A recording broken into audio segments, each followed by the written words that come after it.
بھائی وہ وزیر اعظم تھا، وہ بااختیار وزیر اعظم تھا جو بعد میں کہتا ہے میرے پاس تو اختیار ہی کوئی نہیں تھا، میں فیصلہ نہیں کرتا ہوں. وہ اتنا بااختیار وزیر اعظم تھا کہ اس وقت تو وہ قوم کے جو آپ کا آرمی چیف ہے اس کو قوم کا باپ بھی ڈکلیئر کر دیا تھا انہوں نے. بٹ دیٹ ڈزنٹ مین کہ وہ سیاست بااختیار نہیں ہوتی. وہ جو اس وقت کی حکومت تھی، وہ جو اس وقت لیڈر تھا جو کہ اپنی پارٹی کو ایک ایز اے بالکل ڈکٹیٹر کے طور پہ چلاتا ہے. آپ دیکھیں کہ پوری پارٹی، وہ کہتے ہیں نا جمہوریت تو سب سے ساری پارٹی تو ایک بندے کے ریوالو کرتی، اس وقت بھی پوری حکومت ایک بندے پہ ریوالو کرتی تھی. اس وقت بھی ان کو تھا بات چیت کرو بات چیت کرو بات چیت کرو، اور وہ جس چیز کے پیچھے پڑ جاتا ہے کہ بات چیت کرو بات چیت کرو.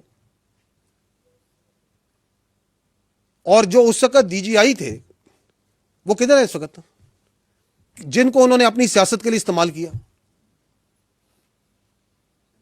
آپ یہ ادارے پہ نہیں لگا سکتے، یہ شخصیات کا کھیل تھا. بھائی وہ وزیر اعظم تھا، وہ بااختیار وزیر اعظم تھا جو بعد میں کہتا ہے میرے پاس تو اختیار ہی کوئی نہیں تھا، میں فیصلہ نہیں کرتا ہوں. وہ اتنا بااختیار وزیر اعظم تھا کہ اس وقت تو وہ قوم کے جو آپ کا آرمی چیف ہے اس کو قوم کا باپ بھی ڈکلیئر کر دیا تھا انہوں نے. یہ کام تو اتنا اختیار تو کسی وزیر اعظم کے پاس نہیں تھا آج تک 1947 سے کہ وہ کسی آرمی چیف کو قوم کا باپ ڈکلیئر کر دے. ہمیں تو یہ پتا ہے کہ قوم کا ایک ہی باپ ہے، قائد اعظم محمد علی جناح. وہ عظیم شخصیت جس نے یہ ملک بنایا، اور قوم کا ایک ہی شاعر ہے حکیم الامت علامہ اقبال. ہم تو اس کو پڑھ کے سے آئے تھے، یہ ایک نیا قوم کا باپ لے کے آگے تھے، کیونکہ ان کی سیاست جو سی اس یہ ڈیمانڈ کرتی تھی. تو آپ جو سے نا ان کو انڈر پلے نہ کریں. وہ جو ابھی بھی بیٹھ کے کہتے ہیں کہ آپریشن نہیں ہونے دیں گے، ابھی بھی کہتے ہیں کہ بات چیت سے مسئلہ حل کرو، وہ جو خپت ادھر تھا وہ خپت ابھی بھی ہے. تو ان سے کوئی پوچھے کہ آپ کو کیا محبت ہے ان طالبان سے، ان دہشت گردوں کے ساتھ، آپ کو ان کی پرورٹڈ آئیڈیالوجی کے ساتھ آپ کو کیا محبت ہے؟ کس کے کہنے پہ آپ یہ پورا کا پورا پاکستان کو اور اپنے صوبے کو تو جھونک رہے ہیں اس آگ میں، جس کا ایندھن بن رہے ہیں آپ کے بچے، جس کی وجہ سے وہاں پہ ترقی نہیں ہو رہی، وہاں پہ کاروبار نہیں آ رہا، وہاں پہ سیکیورٹی نہیں فیل ہو رہی لوگوں کو، اور اس کے کتنے ایلز ہیں جو آگے جا رہے ہیں. جی sir, I am Arif Yousuf Zaheer from Peshawar.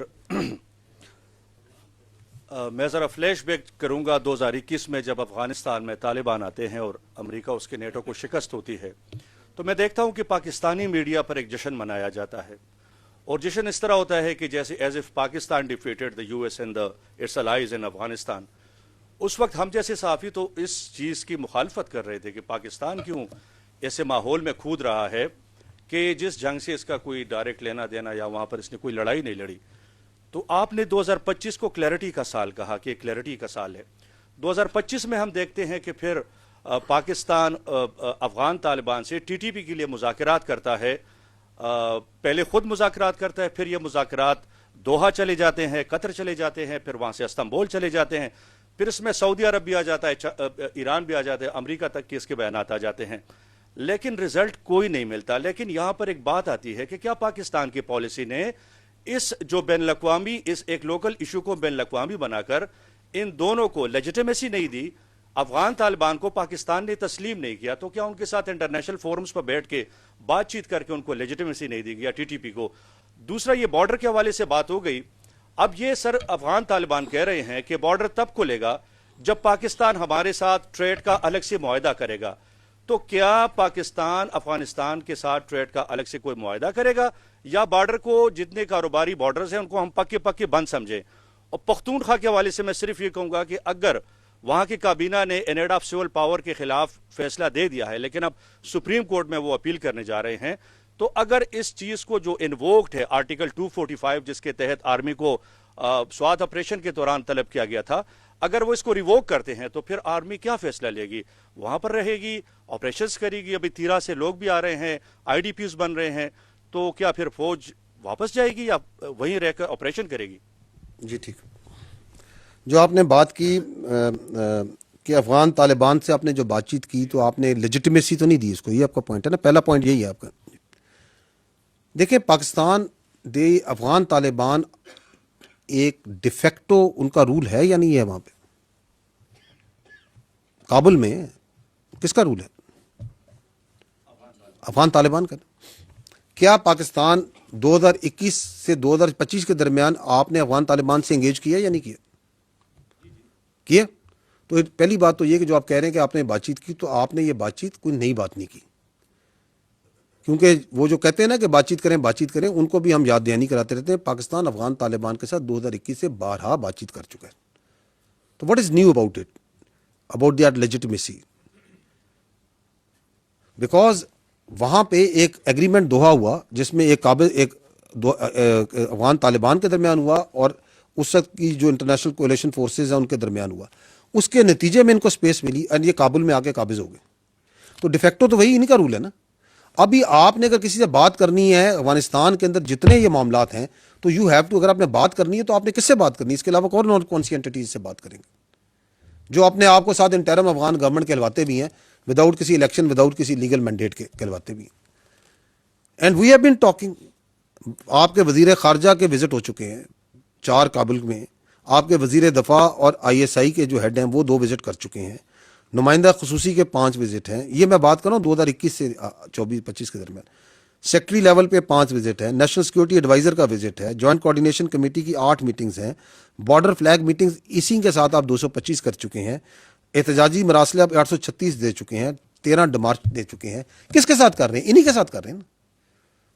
تو وہ تو we are talking and on single point agenda سے شروع میں بات کر رہے ہیں.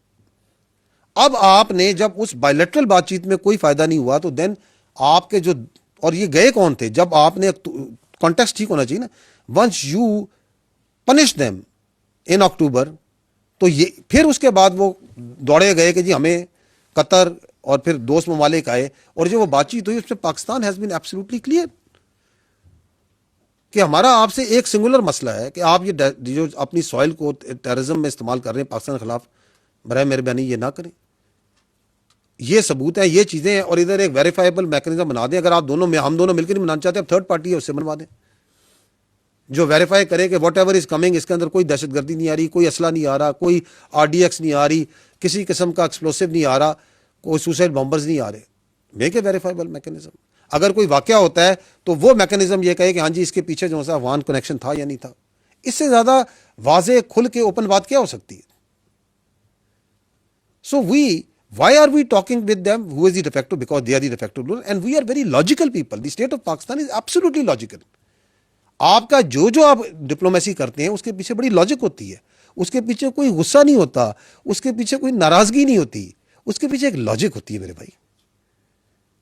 And then you are able to explain. تو you have top diplomats who are doing it and who are explaining it کہ ہم یہ کہہ رہے ہیں، ہمارا یہ سٹانس ہے اور یہ سٹانس بالکل لاجک پہ ہے، یہ حقائق پہ ہے، یہ سچائی پہ مبنی ہے. جو آپ نے دوسری بات کی آرٹیکل 245، سر یہ بارڈر بندش کا وہ کہہ رہے ہیں کہ الگ سے معاہدہ ہوگا کاروبار کا، تو پاکستان ان ٹرمز اور یار وہ کون ہے یار؟ وہ کون ہے جو کہ اپنی کوئی ٹرم پاکستان پہ کسی قسم کر سکتا ہو؟ ہمیں اس سے کیا پرابلم ہے کہ یار بارڈر بند ہے، یار بند رکھیں یار. اس بارڈر سے جو علتیں ہیں ادر دین ٹیررزم، افغان ٹریڈ جو آپ کا ہوتا ہے وہاں سے جو ریورس میں آ کے آپ کو لاس ہو رہا ہے، آپ کی اسمال اینڈ میڈیم انٹرپرائز کو وہاں سے جو آ رہی ہے، وہاں سے جو آپ کے دہشت گردی آ رہی ہے، وہاں سے جو آپ کے اوپر جو باقی علتیں وہاں سے آ رہی ہیں، ہمیں تو فائدہ ہی فائدہ ہے، ہمیں تو کوئی نقصان نہیں ہے.